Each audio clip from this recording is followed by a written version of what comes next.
I took a look at the stats today.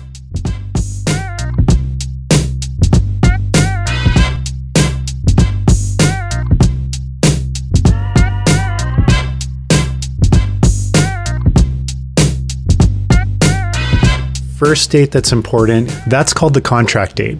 Everyone agrees that as long as all of these conditions, so say like your financing, subject to inspection, maybe they have to remove an oil tank from the yard, all of those conditions, as long as we meet all those conditions, we're going to have a firm sale. That's called the contract date. There's a second thing. This is the reported date. So the reported date is the date that all of the conditions have been lifted off of the contract. It could be the day that the final day of subject removal. A lot of buyers right now are really waiting until that last day. It could be the next day if all conditions are finalized and you want to just take them off as a buyer. It's up to you.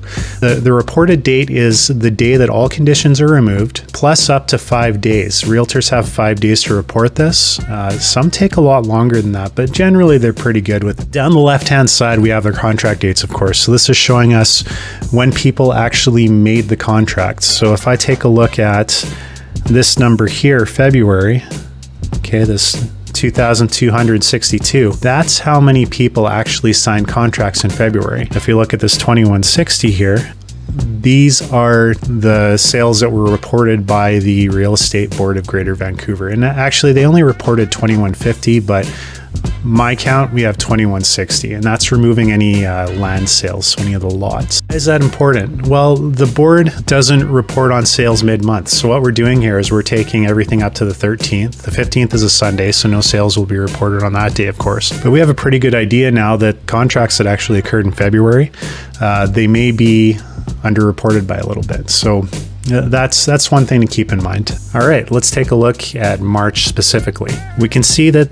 most of the sales reported yesterday occurred in March 2nd for a contract date.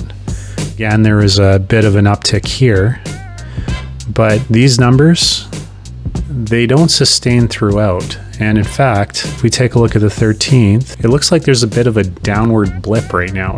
We didn't see that last Friday, so on the 6th, there were still quite a few contracts coming through. So it'll be interesting to watch to see if some of these reported sales, perhaps contracts are going to stop completing soon. So there you have it. It looks like sales might be trending downwards a bit.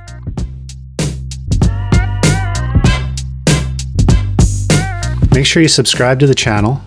Get your crash helmets on. And if you have any questions or comments, just leave them below. I'm really interested to hear what your predictions are for the Vancouver housing market in the upcoming months. This has been Not an Agent.